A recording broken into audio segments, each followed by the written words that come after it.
Hello, नमस्कार, वन्नकम, सत श्री अकाल। आप सभी का स्वागत है आपके अपने ही चैनल मैग्नेट ब्रेन्स में। एक ऐसा प्लेटफॉर्म जो आपको क्लास 4th से लेकर क्लास 12th तक कंप्लीटली फ्री एजुकेशन देता आया है।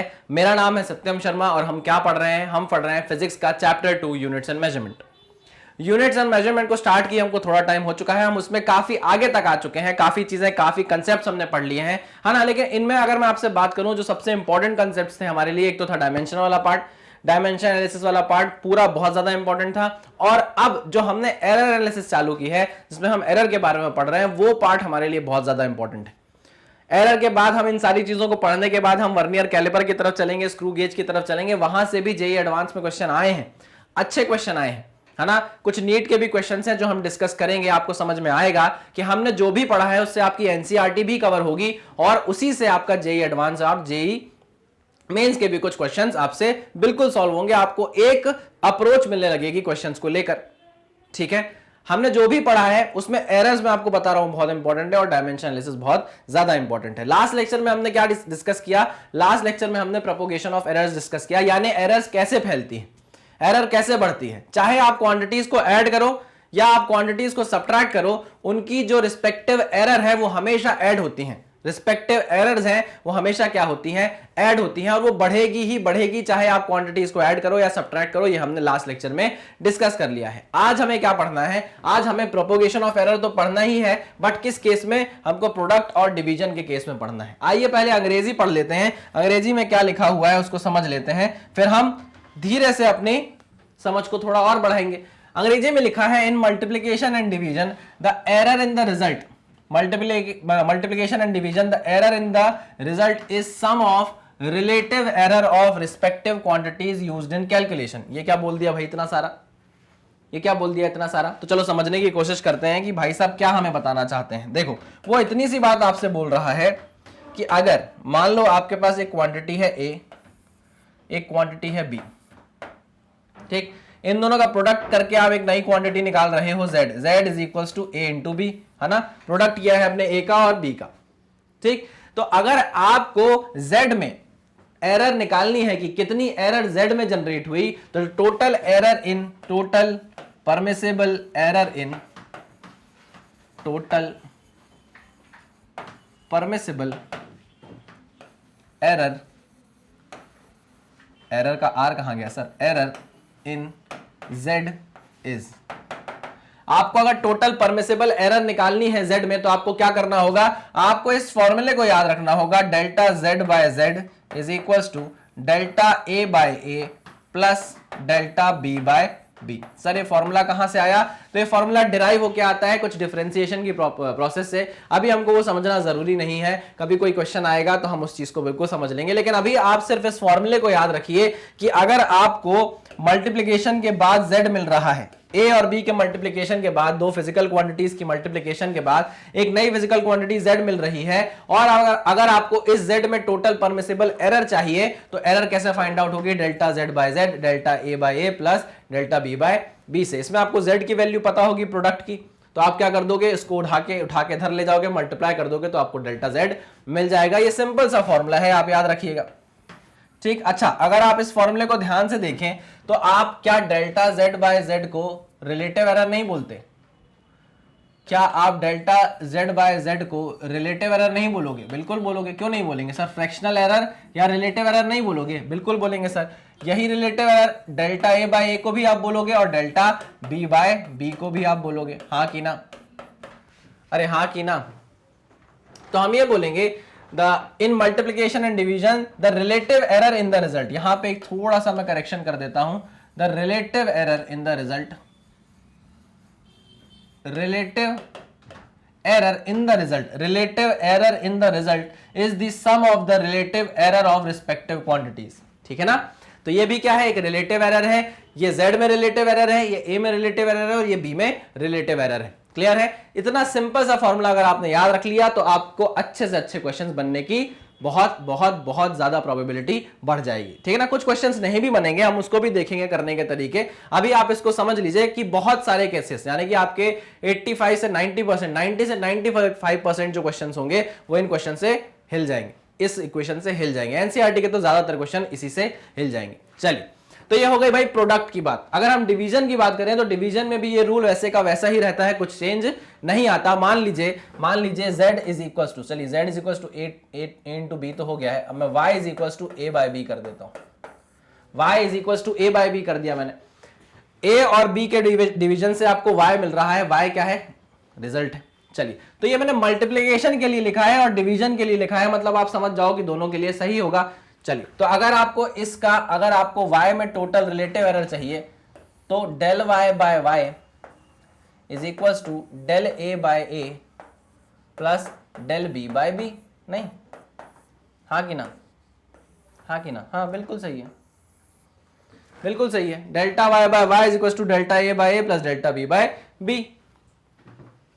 क्लियर? क्या दोनों फॉर्मूले में कोई अंतर दिख रहा है? नहीं सर, दोनों फॉर्मूले में कोई अंतर नहीं दिख रहा है। तो जैसे हमारे लिए एडिशन और सब्ट्रैक्शन का, प्रोपोगेशन ऑफ एरर का फॉर्मूला सेम था, वैसे ही हमारा मल्टीप्लिकेशन और डिवीजन में भी प्रोपोगेशन ऑफ एरर के लिए जो हम relative error in respective quantity निकाल रहे हैं वो क्या है, सेम।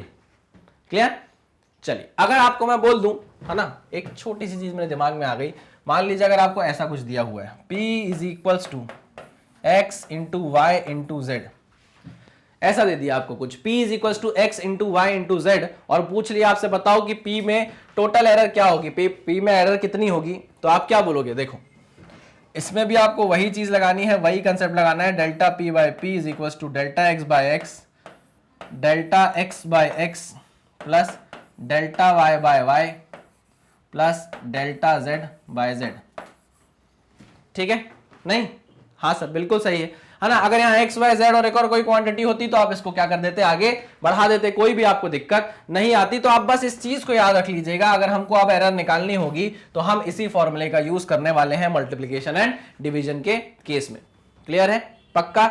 ऐसा बिल्कुल मत सोचना कि अगर डिवीजन में b नीचे के साइड है, b डिनोमिनेटर है, तो यहां पर माइनस आ जाएगा। कभी कभी लोग अपने दिमाग से ऐसा सोच लेते हैं कि a न्यूमरेटर में है तो उसके आगे पॉजिटिव है, b डिनोमिनेटर में है तो उसके आगे माइनस लगेगा, और फॉर्मूले में जबरदस्ती की गलती कर देते हैं। ऐसा नहीं है, जो मल्टीप्लिकेशन का फॉर्मूला है वही डिवीजन का फॉर्मूला है। इस चीज से आप याद रखिएगा इस फॉर्मूले को। ठीक है? क्लियर है? बहुत सिंपल सा फॉर्मूला है।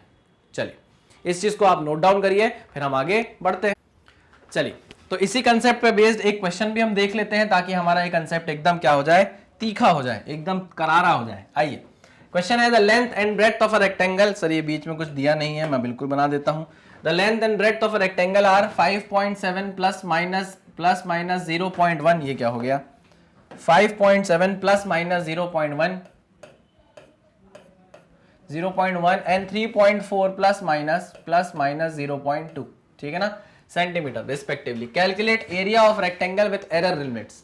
अच्छा, एरिया ऑफ रेक्टेंगल आपको निकालना है भाई, एरिया ऑफ रेक्टेंगल आपको निकालना है। मुझे बताइए एरिया ऑफ रेक्टेंगल होता क्या है वैसे? सर भूल गए, याद नहीं, ले ओ कुछ याद नहीं सर। ठीक है, कोई बात नहीं। अगर आपको एरिया ऑफ रेक्टेंगल याद नहीं है तो मैं आपको बताने की कोशिश करता हूं कि एरिया ऑफ रेक्टेंगल होता है a into B, length into breadth, है ना। इसको a की जगह l कर देता हूँ ना, थोड़ा अच्छा लगेगा, l, लेंथ इंटू ब्रेड्थ। ठीक, तो ये l इंटू बी हो जाएगा।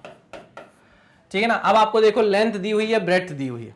लेंथ आपको 5.7 एरर लिमिट के साथ दी गई है और 3.4 प्लस माइनस 0.2 एरर लिमिट के साथ दी गई। ठीक है, आइए जरा मल्टीप्लाई करते हैं। आपको पता है जब आप मल्टीप्लाई करोगे तो ये एक क्वांटिटी z जैसी है और ये एक a इंटू बी जैसी क्वांटिटी है। अरे हाँ कि ना, बिल्कुल सही सर। यहां पर हमने जो चीज लिखी है वो a plus minus delta a के फॉर्म में लिखी है, ये जो लिखी है b plus minus delta b के फॉर्म में लिखी हुई। ये बात तो आप मानते आ रहे हो कि नहीं मानते आ रहे हो? हाँ सर। तो जब हमको ये एरिया निकालना है, ए बोल देता हूं मैं इसको, एरिया को कैपिटल ए। इस एरिया को आपको इन दोनों क्वांटिटी के मल्टीप्लिकेशन से पाना है, प्राप्त करना है। हाँ सर, बिल्कुल प्राप्त करना है। तो देखो, ये हमारी लेंथ थी, इन दोनों को मैं मल्टीप्लाई करने वाला हूं, तो क्या इसका ए और इसका बी मल्टीप्लाई हो जाएगा? True values. हाँ सर, तो ये हो जाएगा 5.7 इंटू 3.4, 5.7 इंटू 3.4। ये कितना हो गया? 5 3 15, 28। ये करीबन से हो जाएगा 19.38 सेंटीमीटर स्क्वायर, है ना। एक बार चेक कर लीजिएगा, कोई वैल्यू गलत भी हो सकती है, क्योंकि मैं कैलकुलेट एकदम यहीं पर कर रहा हूं तो शायद थोड़ी सी गलती हो सकती है। चेक कर लीजिए एक बार, एक अपने साथ साथ आप भी करते जाइएगा क्वेश्चन को। 5.7 इंटू 3.4 किया, याद करो ना, हमने किया था z is equal to a into B, हमने पढ़ा था, जिसमें a को आप देखते थे a प्लस डेल्टा a जैसा, a plus minus delta a and b plus minus delta b। इस a और b को आप मल्टीप्लाई करोगे तो आपको z मिलता था, याद करिए, है ना। यहां से इतनी बात हमको पता थी, तो वही हम कर रहे हैं। हमारे पास लेंथ ये है, ब्रेड्थ ये है, तो हमने इसकी 5.7 और 3.4 को मल्टीप्लाई किया, हमको एरिया मिल गया, है ना, बिना एरर के। एक्चुअल वैल्यूज को अगर आप सिर्फ मल्टीप्लाई करो तो एरिया ये आना चाहिए, लेकिन इसमें एरर भी है, तो अब हमको एरर भी फाइंड आउट करना पड़ेगा, किसमें, एरिया में, ठीक है ना। तो error in area, error in calculation of area,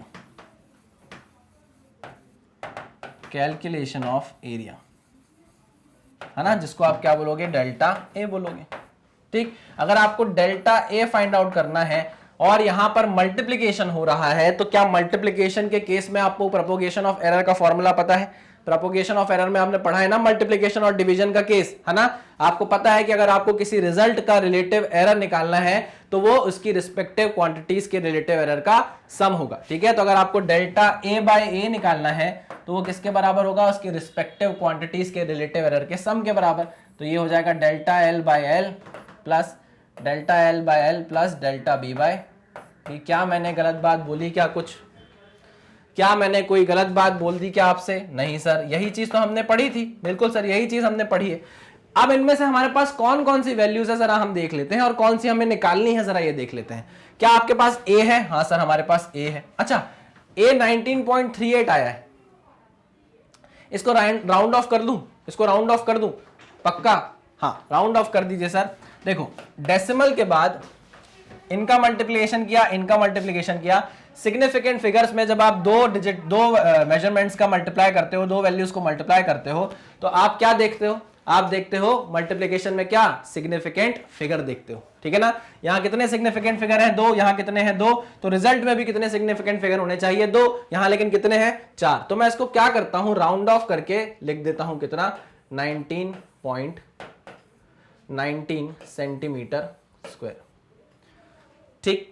19 centimetre square मैंने इसको लिख दिया। क्या ये 2 सिग्निफिकेंट फिगर बन गए हैं? हाँ सर, ये 2 सिग्निफिकेंट फिगर बन गए हैं। क्लियर है? ये मैंने इसको राउंड ऑफ करके लिख दिया। अच्छा, आइए वापस।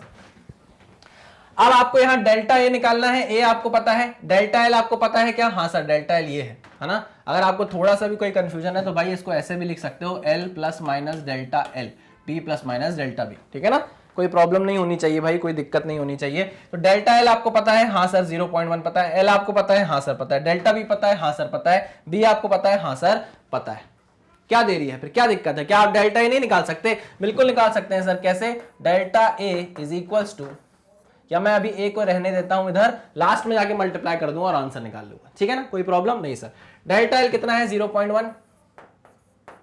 एल कितना है? एल है 5.7, ठीक, प्लस डेल्टा बी है आपका 0.2 और बी कितना है? 3.4, ठीक है ना। इसको सॉल्व करेंगे, आइए इसको सॉल्व करते हैं जरा साइड में। इसको सॉल्व किया, delta A by A, delta A by A is equals to, इधर मल्टीप्लाई होगा 3.4 प्लस 1.14 डिवाइडेड बाय 3.4 और डिवाइड में बाय 5.7 इंटू 3.4। 5.7 इंटू 3.4 हमको क्या देता है? 19.38 देता है। तो मैं यहां लिख देता हूं, अच्छा पहले यही लिख देता हूं, नहीं तो आप बोलोगे सर ये कहां से आ गया। 5.7 इंटू 3.4, ठीक है ना, कोई प्रॉब्लम नहीं सर, कोई भी प्रॉब्लम हमको नहीं है। चलिए हम इसको मल्टीप्लाई करेंगे तो डेल्टा ए बाय ए निकल कर आएगा कितना,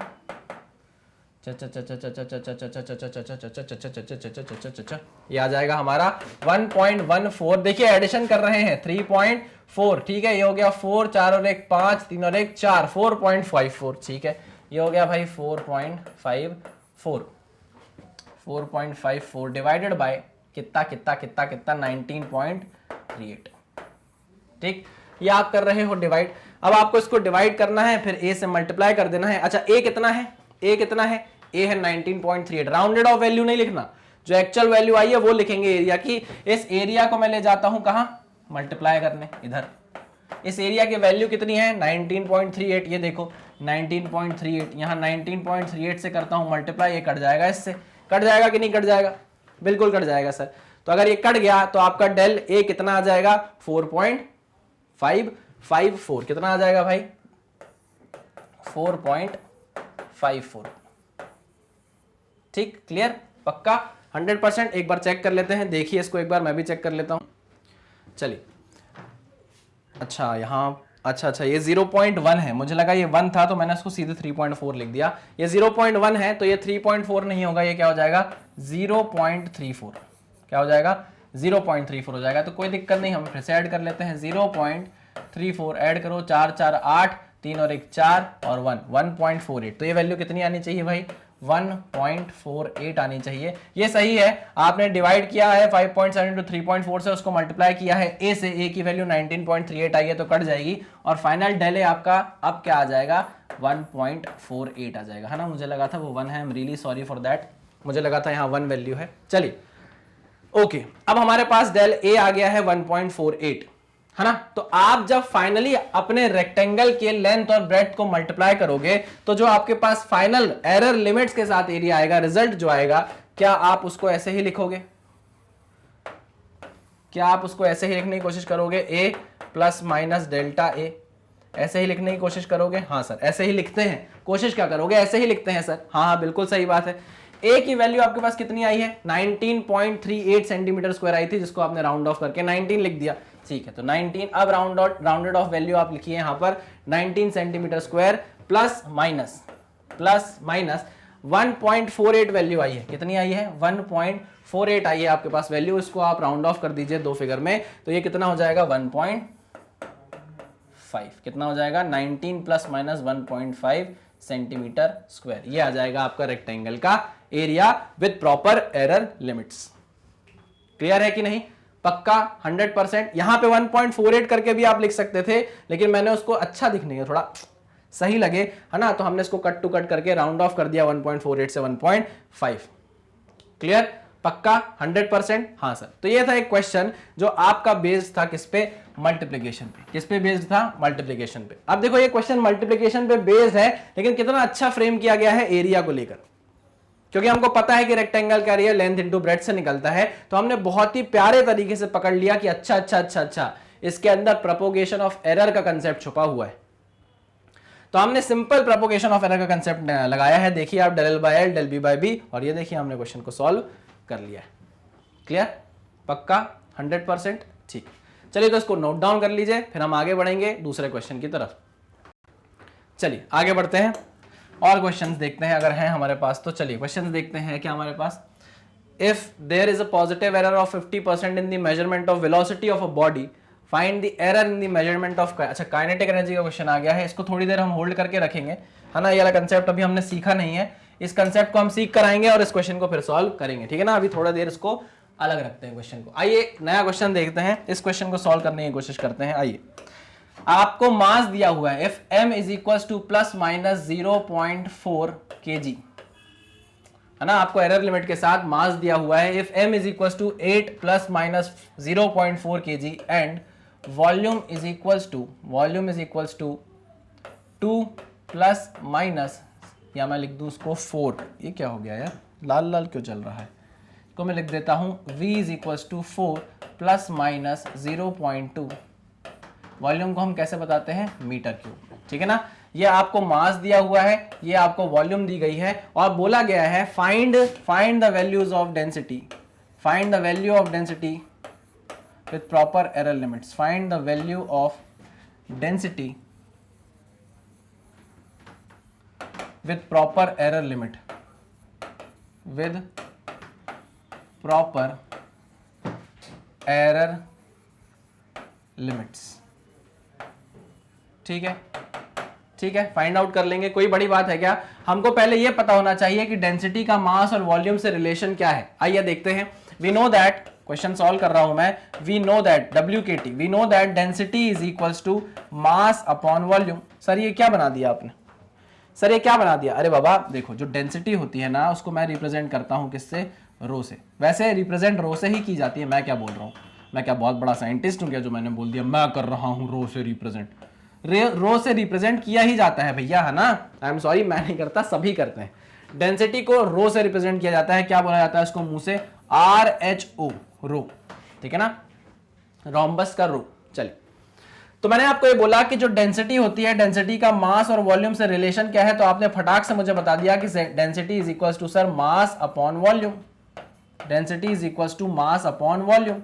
अच्छा ठीक है, मास अपॉन वॉल्यूम होती है, तो आपको rho is equal to m upon v दे दिया। क्या आपको ये डिवीजन दिख रहा है क्या, मास और वॉल्यूम के बीच में डिवाइड किया गया है क्या मास और वॉल्यूम को? हाँ सर, डिवाइड किया गया है मास और वॉल्यूम को। और क्या ये मास और ये वॉल्यूम आपको प्रॉपर एरर लिमिट्स के साथ दिए गए हैं क्या? हाँ सर, प्रॉपर एरर लिमिट्स के साथ दिए गए हैं। मतलब जब ये एरर के साथ वाला मास और ये एरर के साथ वाली वॉल्यूम को मैं डिवाइड करूंगा तो प्रोपोगेशन ऑफ एरर हो जाएगा, एरर बढ़ जाएगी कि नहीं बढ़ जाएगी? हाँ सर। तो यहां से मुझे पता है कि जब मैं रिजल्ट लिखूंगा, जो फाइनल डेंसिटी लिखूंगा मेरी, उसको मुझे कैसे लिखना पड़ेगा, रो प्लस माइनस डेल रो के फॉर्म में। ये रो कैसे मिलेगा मुझे? रो मिल जाएगा सीधे सीधे मास अपॉन वॉल्यूम से, मिल जाएगा कि नहीं? हाँ सर, मास अपॉन वॉल्यूम। मास कितना है? 8 kg। वॉल्यूम कितना है? 4। ट्रू वैल्यू उठा रहा हूं अभी मैं, सिर्फ एरर को छोड़ रहा हूं, एरर अलग से कैलकुलेट करेंगे। तो 4 2 जा 8, कितना आ गया? ये कितनी आ गई? kg पर मीटर क्यूब डेंसिटी आ गई। 2 kg पर मीटर क्यूब आपकी डेंसिटी आ गई, हाँ कि ना?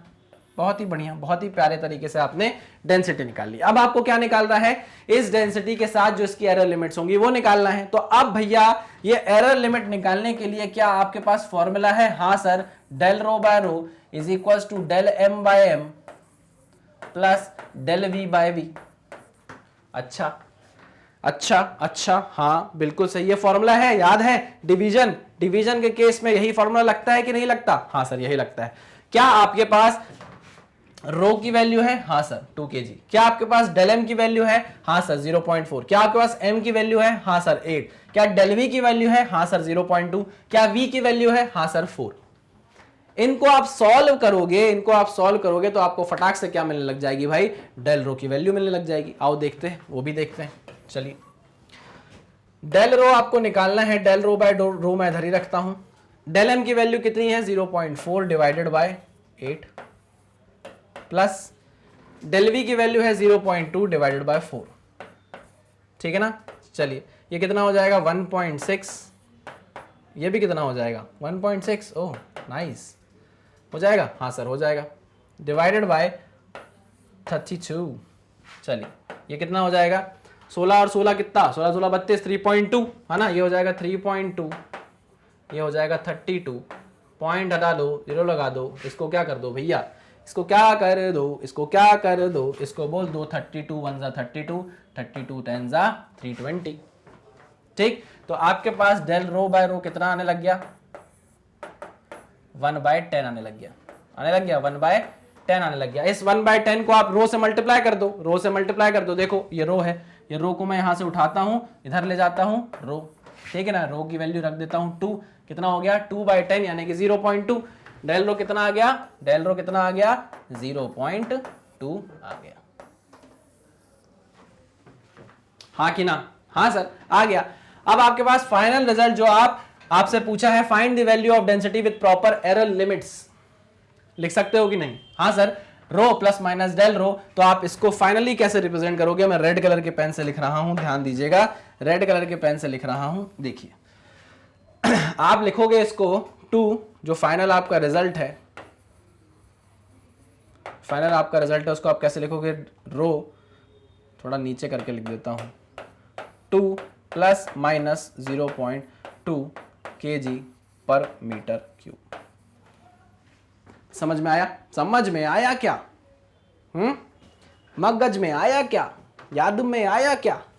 चलिए, अरे हाँ सर, आ गया समझ में। बहुत ही शानदार तरीके से हमने क्वेश्चन को सॉल्व किया है। अगर आपको लग रहा है तो मैं एक बार रिवाइज करवा देता हूं कि हमको डेंसिटी जो थी उसका मास और वॉल्यूम से रिलेशन चाहिए था, और वो हमें पता था density is equal to mass upon volume.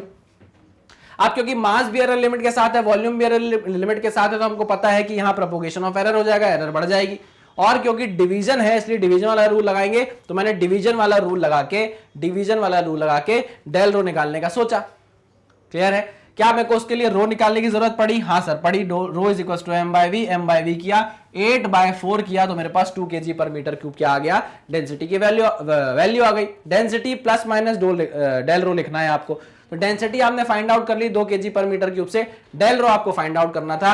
ये एरर कैसे निकलेगी? Del rho by rho is equal to del M by M plus del V by V. हमने अभी पढ़ा था propagation of error in multiplication and division में, पढ़ा था कि नहीं? हाँ सर पढ़ा था। क्या आपके पास इन सारी चीजों की वैल्यू है? रो की value, del M by M की value, del V by V की वैल्यू? हाँ सर सबकी वैल्यू है डेल रो को छोड़ के। तो मैं कहा चलो पुट करो, आपने पुट कर दिया, पुट करके आपने सॉल्व किया, डेल रो की वैल्यू निकाली, वो 0 पॉइंट आ गई। तो आपको फाइनल रिजल्ट को आपको density with proper error limits के साथ बताना था। तो ये देखो मैंने proper density plus proper error limits के साथ बताया है। क्लियर है? चलिए भाई इसको नोट डाउन कर लीजिए। चलिए तो आपने लिख लिया होगा इस क्वेश्चन को, बहुत आसानी से ऐसे क्वेश्चन सॉल्व हो रहे हैं, है ना? बस आपको कोई दिक्कत नहीं आएगी अगर आपको फॉर्मूले याद हैं, आपको ऐसे ही क्वेश्चंस देखने को मिलेंगे। आपको एनसीईआरटी में भी काफी क्वेश्चन इन फॉर्मूले से सॉल्व होते हुए दिखेंगे। ठीक है, चलिए आगे बढ़ते हैं। एक और कंसेप्ट है, उस चीज को डिस्कस करते हैं, और उस पर बेसिकली अच्छे क्वेश्चंस आते हैं जो हमारे नीट में क्वेश्चंस आए हैं, जो हमारे जेईई में क्वेश्चंस आए हैं, वो इसी पर्टिकुलर कंसेप्ट पर आए हैं। प्लीज इसको ध्यान से देखिएगा, कुछ नहीं, एक फॉर्मूला है, अच्छे से समझना है। आइए, errors in case of measurement of quantities raised to some power। अच्छा, errors in case of measurement of quantities raised to some power, कुछ पावर अगर रेज करके आपको दे दी गई है क्वांटिटीज, तो आप कैसे एरर फाइंड आउट करोगे, उसकी बात आपसे की गई है। अच्छा आइए जरा देखते हैं। देखो अगर आपको कोई क्वांटिटी ऐसे दी गई है, कलर चेंज कर लेता हूं, थोड़ा ऐसा बेहतरीन लगना चाहिए। आ जाइए, z इज इक्वल्स टू, आपको ऐसे क्वांटिटी दी गई है, z is equals to a to the power m, b to the power n, and c to the power q, and c to the power q। आपको ऐसे quantities दी गई, ठीक है। चलिए, a to the power m, b to the power n, c to the power q, आपको ऐसे कुछ quantities दी गई हैं, और इन क्वांटिटीज में आपको बोला है कि बताओ ये जो z है, ये जो z है, इसकी एरर कितनी होगी। आप इसकी एरर बताइए, कितनी एरर आप z पे कैलकुलेट कर सकते हो। तो देखिए इसका भी फॉर्मूला है, इसका भी बहुत बेहतरीन फॉर्मूला है। आपको फाइनल रिजल्ट कैसे लिखना होगा, पहले तो आप ये देख लीजिए कि जो फाइनल रिजल्ट आपके पास आएगा, उस रिजल्ट को आपको लिखना पड़ेगा z plus minus delta z के फॉर्म में, z plus minus delta z के फॉर्म में। तो z आप कैसे निकालोगे? z आपने निकाल लिया, a to the power m, b to the power n, c to the power q से सीधे सीधे निकाल लिया। अब आपको जो मेहनत करनी है वो करनी है डेल्टा z के लिए। तो डेल्टा z के लिए सिंपल सा फॉर्मूला है, जरा उसको ध्यान से देखेंगे। Delta z by z is equals to, delta z by z is equals to m delta a by a, m delta a by a plus n delta b by b plus, अब देखो यहां पर एक mistake होती है commonly, नीचे जो denominator में है बच्चे सोचते हैं कि जब वो ऊपर आएगा तो यहां माइनस लग जाएगा, ऐसा नहीं है। अगर आपने इसको minus Q delta C by C लिखा तो ये बिल्कुल गलत हो जाएगा, ये बिल्कुल भी गलत होगा, सरासर गलत होगा। आपको ये नहीं करना, आपको प्लस में ही लिखते हुए चलना है, आपको प्लस में ही लिखते हुए चलना है। तो आप क्या करोगे, प्लस लगाओगे, क्यू आगे लाओगे, डेल्टा सी बाय सी लिख दोगे। क्लियर है? ठीक है, डेल्टा सी बाय सी लिख दोगे। This is delta z by z is equals to m delta a by a plus n delta b by b plus q delta c by c।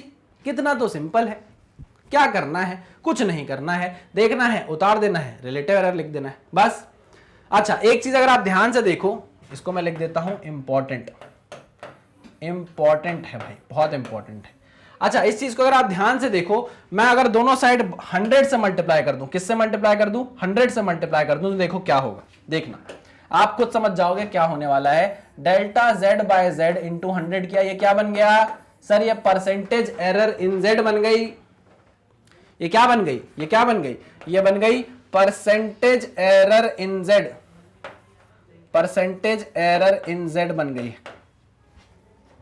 ठीक है, हाँ percentage error in z बन गई है। आ जाइए, अब अगर 100 इस साइड मल्टीप्लाई किया है तो 100 इस साइड भी मल्टीप्लाई किया गया होगा, बिल्कुल ब्रैकेट लगा के 100 से मल्टीप्लाई कर दूंगा तो 100 इधर भी आ जाएगा, 100 इधर भी, 100 इधर भी। ठीक है, तो चलिए मैं इसको लिखता हूं m delta a by a into 100, delta a by a into 100 plus n delta b by b into 100 plus M N और यहां पर Q delta C by C into 100। ठीक है, चलिए वेरी गुड। तो अब यहां पर हम देख पा रहे हैं बहुत ही प्यार से कि अगर आपको परसेंटेज एरर भी दी जाए, अगर आपको परसेंटेज एरर इन ए दी जाए, percentage error in be the जाए और परसेंटेज एरर इन सी दी जाए, तो भी आप क्या फाइंड आउट कर सकते हो, z का परसेंटेज एरर फाइंड आउट कर सकते हो सेम इसी फॉर्मूले से। ये दोनों फॉर्मूले क्या है, बहुत ज्यादा ही इंपॉर्टेंट है, बहुत ज्यादा इंपॉर्टेंट। क्लियर है, पक्की बात है, 100% है। हाँ, तो ये थी भाई बहुत ही छोटी सी बात जिसको आपको डिस्कस करना जरूरी था। तो मैंने आपको बता दिया इस पर्टिकुलर कंसेप्ट के अंदर ये दो फॉर्मूले आते हैं जो आपको याद रखने हैं बहुत इंपॉर्टेंट तरीके से। ये फॉर्मूले आपको यूज होंगे, आप देखेंगे आगे जाके क्वेश्चन। चलिए इसको नोट डाउन करिए। फिर एक क्वेश्चन जो था यह हम देखते हैं, अगर आप इसको यहां नोट डाउन कर लेते हैं इस लेक्चर में, तो हम एक नए लेक्चर में सारे क्वेश्चन ही क्वेश्चन डिस्कस कर लेंगे। ठीक है ना, इस लेक्चर में हम सिर्फ कंसेप्ट पढ़ लेते हैं, नेक्स्ट लेक्चर में हम लाइन से क्वेश्चंस लेकर आएंगे और इन्हीं कंसेप्ट्स पे क्या कर लेंगे, उन क्वेश्चंस को सॉल्व कर लेंगे। ठीक है, तो चलिए इसको नोट डाउन कर लीजिए। चलिए वेरी गुड, ओके। यहां से आप z फाइंड आउट कर सकते हो, पता ना, डेल्टा z फाइंड आउट कर सकते हो, पता ना, z आपको पता होगा, यहां से आप उसको मल्टीप्लाई कर दोगे तो आपको डेल्टा z मिल जाएगा, ये आपको पता है। चलिए भाई, तो लेक्चर को करते हैं यही समाप्त। नेक्स्ट लेक्चर में मिलेंगे और इन्हीं एरर्स और इन्हीं प्रोपोगेशन ऑफ एरर्स पे बेस्ड क्वेश्चंस करेंगे और अपने कंसेप्ट को और स्ट्रॉन्ग करेंगे। ठीक है, तब तक सावधान रहिए, सतर्क रहिए, पढ़ते रहिए। Thank you very much.